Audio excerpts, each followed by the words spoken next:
अस्सलाम वालेकुम रहमतुल्लाहि बरकातहू। कैसे स्टूडेंट आप लोग? आज मैं ग्रामर की वीडियो डालने वाली थी, लेकिन मुझे कमेंट में मैसेज आया कि मिस आप 7th स्टैंडर्ड का उर्दू मीडियम का मराठी और हिंदी की वीडियो डालो। तो चलो ग्रामर के इंशाल्लाह तरह मैं मंडे डालती हूँ वीडियो। आज जो है मैं आप लोगों के लिए जो है मराठी की वीडियो डाल रही हूँ। 7वीं क्लास का स्टैंडर्ड 7 का लेसन नंबर 4 है अनुभवी शेतकरी। अब देखो ये अनुभवी शेतकरी क्या है वो हम जो है आज के लेसन में पता करेंगे। अनुभव का मतलब होता है एक्सपीरियंस। अनुभव का मतलब क्या होता है? एक्सपीरियंस। और शेतकरी का मतलब क्या होता है? किसान। ठीक है, शेतकरी का मतलब होता है किसान और अनुभव का मतलब होता है एक्सपीरियंस। तो जो है देखो अब इसमें ये बताया गया है जैसे हमारे बड़े हैं, हमारे माता पिता, उनको अनुभव हमसे ज़्यादा है ना, दुनिया उन्होंने हमसे ज़्यादा देखी है।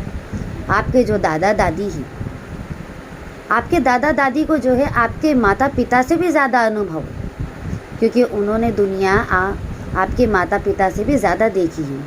तो अनुभवी ऐसे लोगों को कहा जाता है। अब इसके जो बेटा लेखक है, इसके लेखक कौन है बेटा? यशवंतराव सुरोशे। कौन है? यशवंतराव सुरोशे। जन्म, इनकी पैदाइश जो है 1978 में हुई। ठीक है, विविध वृत्तांचे व मानसिकामधून लेखन। अब देखो इस पाठ के माध्यम से, इस पाठ के ज़रिए उन्होंने क्या बताया है? रामरावाने आपल्या मुलांना, रामराव एक किसान का नाम है, और उन्होंने जो है अपने बेटों को, मुलाना यानी अपने बेटों को कष्टाचे महत्व यानी मेहनत की अहमियत, कष्ट यानी मेहनत है ना, महत्व यानी अहमियत, तो मेहनत की अहमियत। देखो अक्सर जो है आप लोग के डैडी बोलते होंगे जब आप ज़्यादा वेस्ट ऑफ मनी करते होंगे, बेटा आप कमाई है तो आपको नहीं पता, ये सॉरी बाप कमाई है तो आपको नहीं पता चल रहा है, जब आप कमाओगे तो आपको पैसे की कदर आप जानोगे। म्हणून केलेली युक्ति यानी मेहनत का, बेटों को अपनी मेहनत का जो है महत्व समझाना चाहते थे, अहमियत समझाना चाहते थे। तो उसके लिए उन्होंने कौन सी तरकीब की है, कौन सा आइडिया लगाया है? कशी यशस्वी झाली, कैसे वो कामयाब हुई, यशस्वी होना, कामयाब होना, याचे वर्णन प्रस्तुत पाठात लेखकाने केले आहे। वर्णन करना यानी डिस्क्राइब करना, वजाहत करना, इस पाठ में उन्होंने बताया है। अब चलो मैं पाठ की तरफ आती हूँ।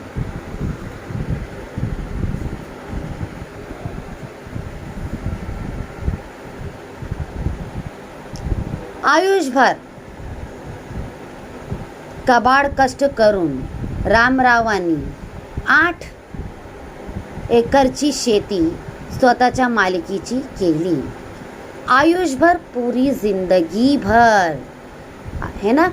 जैसे देखो डैडी ने आपकी जो दौलत कमाई है, जो प्रॉपर्टीज जमाई है, ऐसा तो नहीं कि उनको रातों रात मिल गई, पूरी लाइफ उन्होंने उस पर लगा दी होंगी ना, पूरी ज़िंदगी उस पर लगा दी होंगी उन्होंने, तब जाके उनके पास में थोड़ी बहुत प्रॉपर्टी या पैसा जमा हुआ है।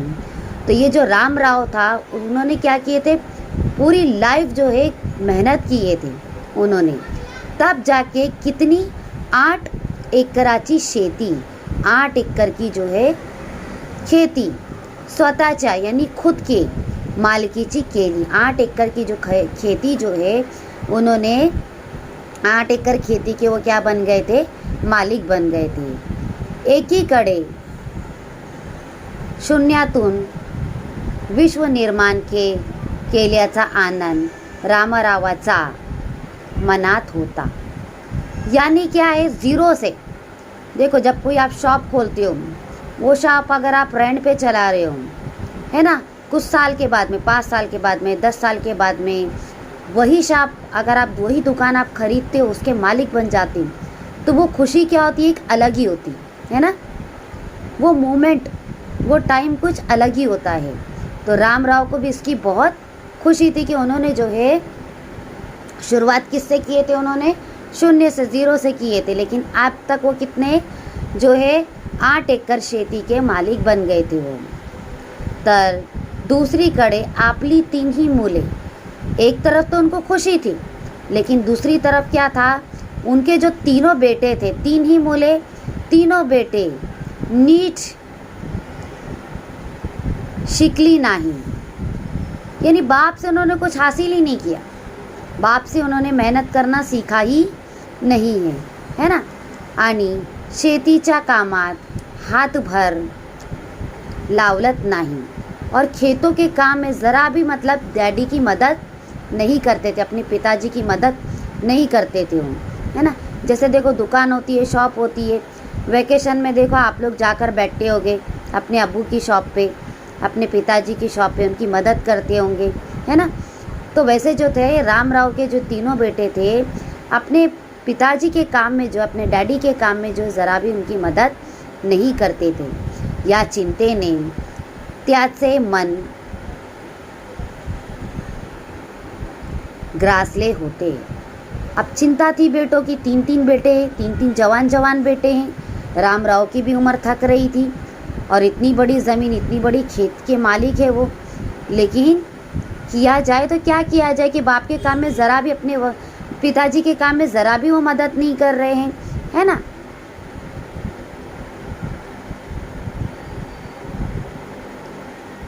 उतार वयामुळे आता कमी होत नव्हते, त्याच मनाच्या या रोगाला कोणतेच औषध लागू पड़त नव्हते। यानी चिंता असेल, चिंता है ना, सबका इलाज है देखो दुनिया में, लेकिन कहते हैं ना कि फिकर का, टेंशन का इलाज नहीं है और शक का इलाज नहीं है ना। तो राम राव की चिंता की कोई भी दवा नहीं थी। दिन ब दिन जो है बेटों के प्रति जो है उनकी चिंता जो है बढ़ती ही जा रही थी।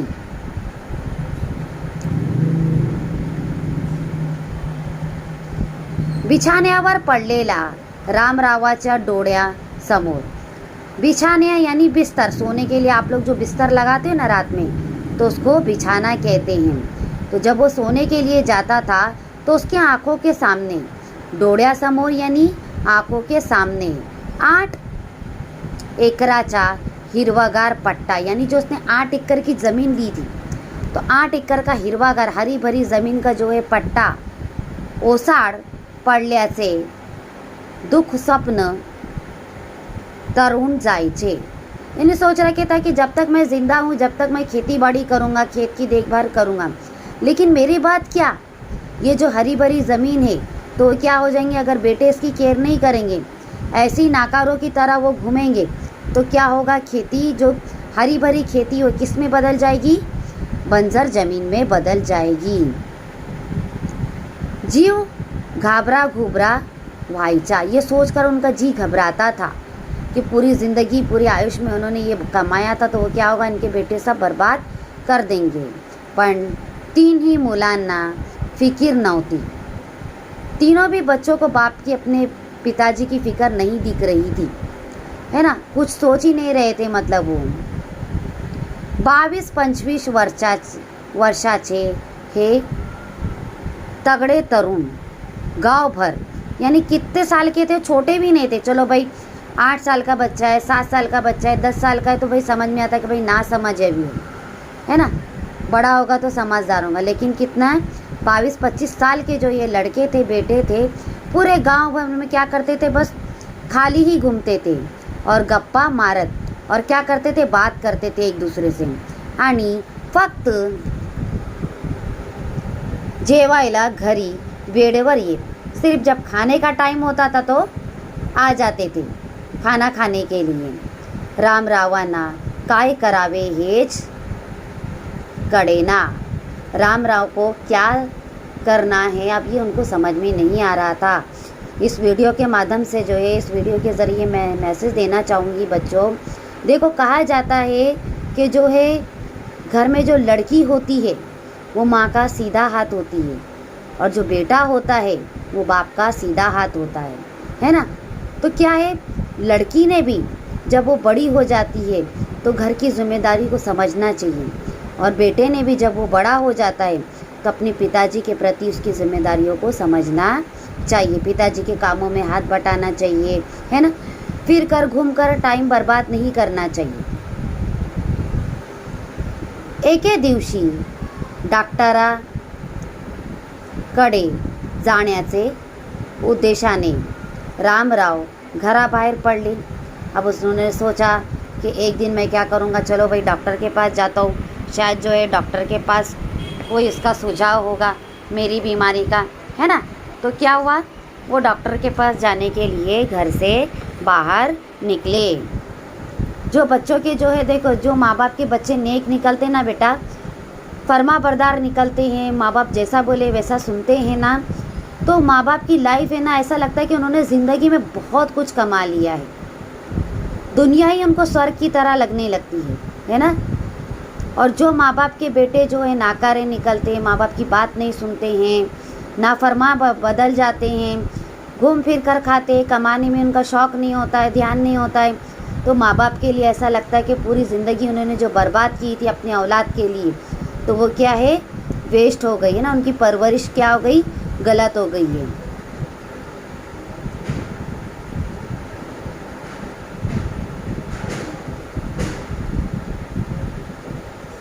एक मेज बैंकेत गेले, यानी जब वो दवा खाने में क्या हुए नहीं जाते हुए क्या हो गए, वो कहाँ पर गए, वो बैंक में। सॉरी मैं ये लाइन भूल गई थी। एके दिवशी डॉक्टरकडे जाण्याचे उद्देशाने रामराव घराबाहेर पडले, यानी डॉक्टर के जाने के लिए, डॉक्टर के पास जाने के लिए जो है रामराव घर से बाहर गए। दवाखान्यात न जाता पेठेतल्या एकमेव यानी एक ही एकलौती बँकेत गेला। बँकेच्या व्यवस्थापकांची अर्धा तास चर्चा केली, यानी वहाँ के लोगों से उन्होंने क्या किए, बातचीत किए, नी परत घरी आली, यानी डॉक्टर के पास ना जाते हुए जो है रामराव वापस घर पर आ गए। रात्री रामरावाच्या पत्नीने सर्वांना जेवायला बोलावले। पत्नी रामराव की वाइफ, किसान की वो वाइफ, सबको खाने पर वो बुलाती है। जेवणापूर्वी रामराव मुलांना म्हणाले, यानी खाना खाने से पहले रामराव अपने बच्चों से कहते हैं, मुलांनो आता मी थकलो, अब मैं क्या होगा, मेरी उम्र हो गई है, अब मैं क्या हो गया हूँ। सही बात है ना, जब बेटा जवान हो जाता है तो माँ बाप की क्या होती है, माँ बाप बूढ़े हो जाते ना बेटा, माँ बाप थक जाते, पूरी ज़िंदगी तो कमा के आप लोगों को खिला नहीं सकते, है ना। अब आप जब बड़े होते हो तो आपका फ़र्ज़ है ना कि माँ बाप को संभालें, उनको कमा कर खिलाए, उनको वो खुशियाँ दे जिसके वो हकदार है। माझ्यानं ही शेतीवाडीची काम होणार नहीं, मेरे बिना खेत, अब से क्या है, मैं बहुत थक गया हूँ, अब मुझसे जो है खेती बाड़ी का काम नहीं होता है। तुम्हाला ही शेतीची काम करायला कमीपणा वाटतो, यानी तुम भी जो है खेती का काम करने के लिए तुमको शर्म आती है। काम छोटा बड़ा नहीं होता बेटा, काम काम होता है ना। मेहनत की कमाई खाओ, हाँ किसी से मांगो, किसी से कर्ज लो, किसी से भीख मांगो, बैठ के खाओ, दूसरों पे डिपेंड रहो, तो वो छोटापना होता है। बाकी काम काम होता है, काम कोई छोटा बड़ा नहीं होता है। बँकेत मी तुमच्यासाठी कर्जाची सोय करून आलो, तुमको काम करना छोटा लग रहा था, खेती का काम करना शर्म आ रही है, तो बैंक से मैं तुम्हारे लिए कर्जे की मैंने तुम्हारे लिए फैसिलिटी किया हूँ। तुम्हाला प्रत्येकाला 5 लाख रुपए कर्ज मिळेल, यानी मैंने बात किया कर्ज की, तो तुम सबको कितने लाख रुपए मिलेंगे, 5-5 लाख रुपए बैंक से कर्जा मिलेगा। त्यातून तुम्ही पोट पाणी यानी पेट पाणी, है ना,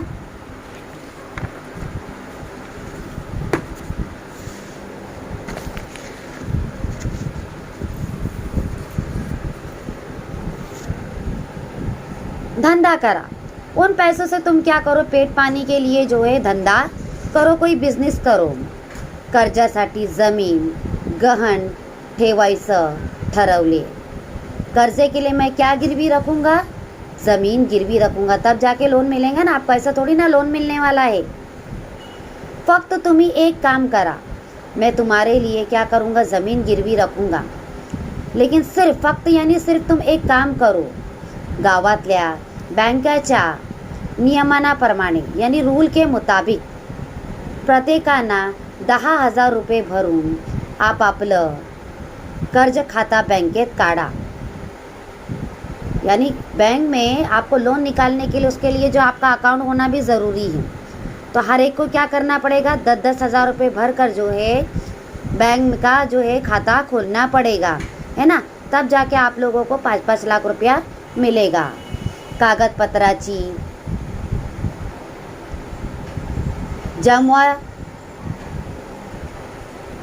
जमो मी केली आहे. मैंने जाके कागज़पत्र भी जमा किया है. मुलांना खूप आनंद झाला. अब लड़कों को बहुत खुशी हुई.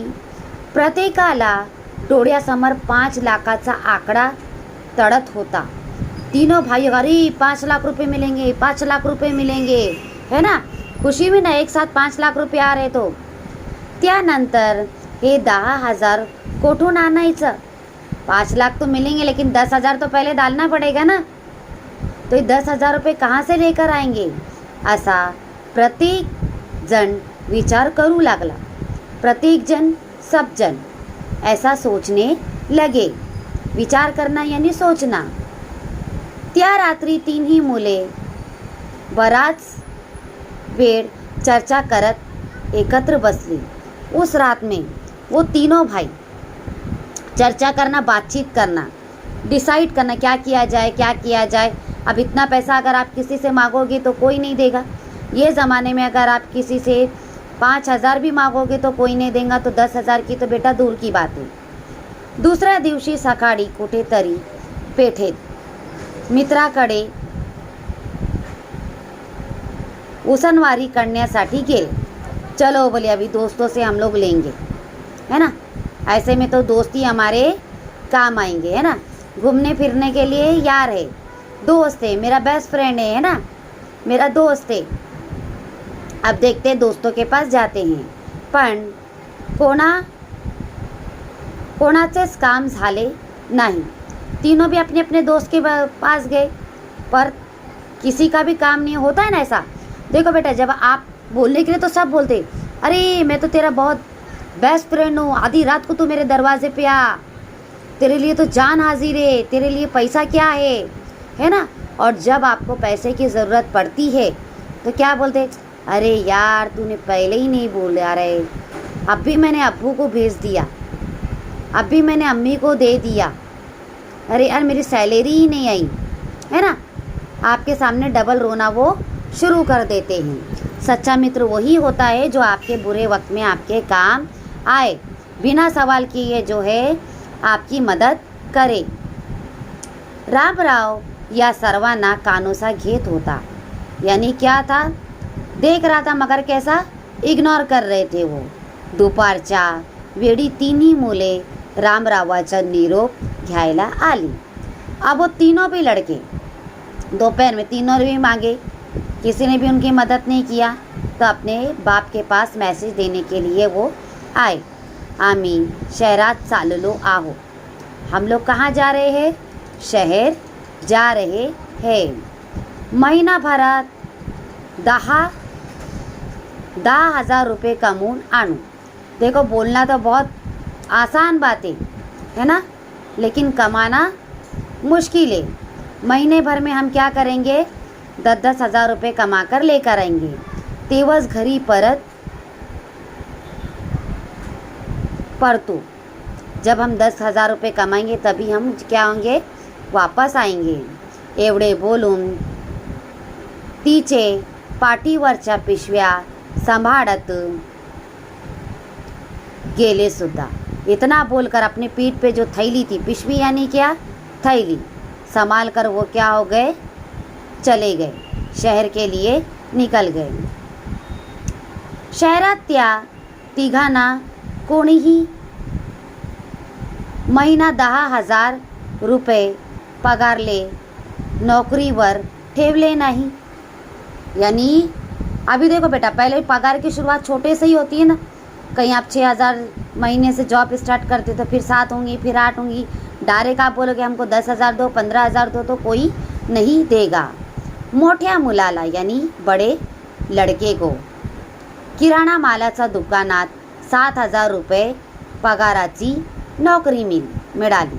अब जो बड़ा भाई था तो उसको किरानी दुकान में कितने हज़ार रुपये की नौकरी मिली? 7,000 रुपये की नौकरी उसको मिली। ठीक है। मधला यानी सेकंड नंबर, मधला यानी सेकंड नंबर। हॉटेलमध्ये स्वच्छता करण्याची 5,000 रुपये, यानी होटल की साफ सफाई करने की 5,000 पगार पर जो है उसको नौकरी मिळाली।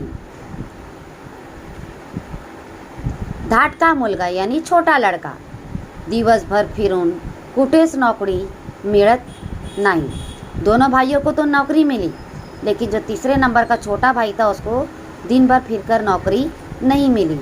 म्हणून बस स्थानका मधल्या रसवहीगृहातून 6,000 रुपयाची पगारावर नौकरीच राहिला। यानी बस स्थान पर जो है, जो फ्रूट की जो है दुकान होती है ना, सॉरी जूस की जो दुकान होती है ना, है ना, तो कितने हज़ार की? 6 यानी 6, मराठी में 6 को 6 बोलते हैं। 6,000 रुपये की नौकरी मिली। बेटा आज मैं इतना ही आप लोगों का लेसन ख़त्म करूँगी। कल जो है इसके आगे की जो है मैं स्टडी आप लोगों को कराऊंगी। मैं यहाँ टिक करती हूँ। उम्मीद करती होंगी कि आपको मेरी ये वीडियो पसंद आई होगी। सानिया कुरैशी की मैंने कमेंट देखे, मैसेज आया उसके अंदर कि मिस आप जो है 7th स्टैंडर्ड की मराठी की भी वीडियो बनाई है। तो बेटा जिसने भी मुझे कमेंट किया है तो मैंने उसके लिए मराठी की ये वीडियो बनाई हूँ, उर्दू मीडियम की। उम्मीद करती है मेरी वीडियो आपको पसंद आई होगी।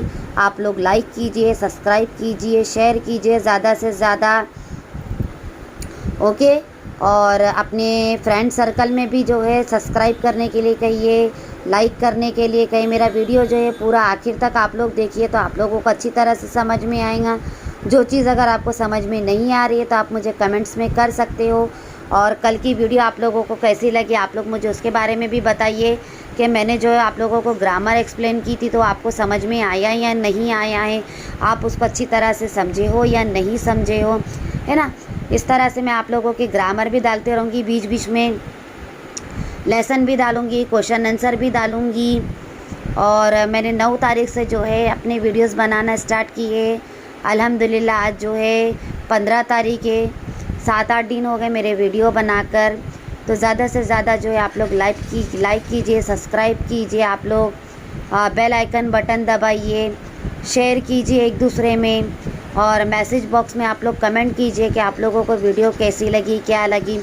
आज मैंने 5 लोगों के कमेंट मैसेज देखे हैं, तो ज़्यादा से ज़्यादा कमेंट कीजिए ताकि मैं आप लोगों के सामने जो है और अच्छी वीडियो लेकर आऊँ।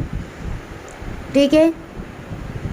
और बेटा ग्रामर मैं इसके लिए बोर्ड पर एक्सप्लेन नहीं कर रही हूँ क्योंकि घर में तो बोर्ड नहीं रहता है ना, वाइट बोर्ड या ब्लैक बोर्ड नहीं होता है, तो इसलिए जो है ग्रामर में बोर्ड पे नहीं एक्सप्लेन कर पा रही हूँ। लेकिन फिर भी मैं कोशिश करूँगी कि आप लोगों को अपनी बेस्ट से बेस्ट वीडियो की क्वालिटी दे सकूँ करके। और दुआ में याद रखना क्योंकि स्कूल से आने के बाद जो है मैं वीडियो बनाती हूँ आप लोगों के लिए। ठीक है। मेरी वीडियो जो है मुमरा थाना हर जगह यानी पूरे वर्ल्ड में शेयर की जाए और लाइक और सब्सक्राइब भी की जाए। ठीक है। और दुआ कीजिए आप लोग मेरे लिए कि इसी तरह से आप लोगों के लिए मैं अच्छे वीडियो बनाकर लेकर आऊँ और डालूँ आप लोगों को सेंड करूँ, यूट्यूब पे अपलोड करूँ आप लोगों को। अगर कुछ गलती भी हो रही है बनाने में तो आप लोग मुझे बोल सकते हो क्योंकि इंसान जो है गलतियों से ही सीखता है ना। कहा जाता है कि इंसान गलतियों का ही पुतला होता है। और ये लेसन जो है एक नसीहत भरा लेसन है कि इसमें जो है हमें अपने मेहनत को जो है महत्व देना चाहिए, है ना। जैसा आप लोगों के टीचर आप लोग पे मेहनत करते हैं नहीं करते हैं, तो आप लोगों का भी फ़र्ज़ है कि आप लोग भी जो है उनका आउटपुट उनको बेस्ट दें। अपने माँ बाप की मेहनत, माँ बाप देखो इतनी कुर्बानियाँ देकर, इतने सैक्रिफिकेशन करके आप लोगों को स्कूल में भेजते हैं, कॉलेज में भेजते हैं आप लोगों की ट्यूशन की फ़ीस भरते, कोचिंग की फ़ीस भरते, स्कूल की फ़ीस भरते, आप लोगों की हर छोटी बड़ी ज़रूरतों को वो पूरा करते हैं अपने ख्वाहिशात को मारते हुए। तो ये आपका भी फ़र्ज़ है कि आप पढ़ लिख कर जो है उनका नाम कमाएं, उनका नाम रोशन करें, है ना। और उन्हें वो खुशी दे जो उन्होंने सैक्रिफिकेशन किए आज आपके लिए, जो उन्होंने कुर्बानियाँ दी है आप लोगों के लिए। तो बड़े होकर उनकी वो सारी आरज़ू और तमन्ना को आप लोग पूरी कीजिए।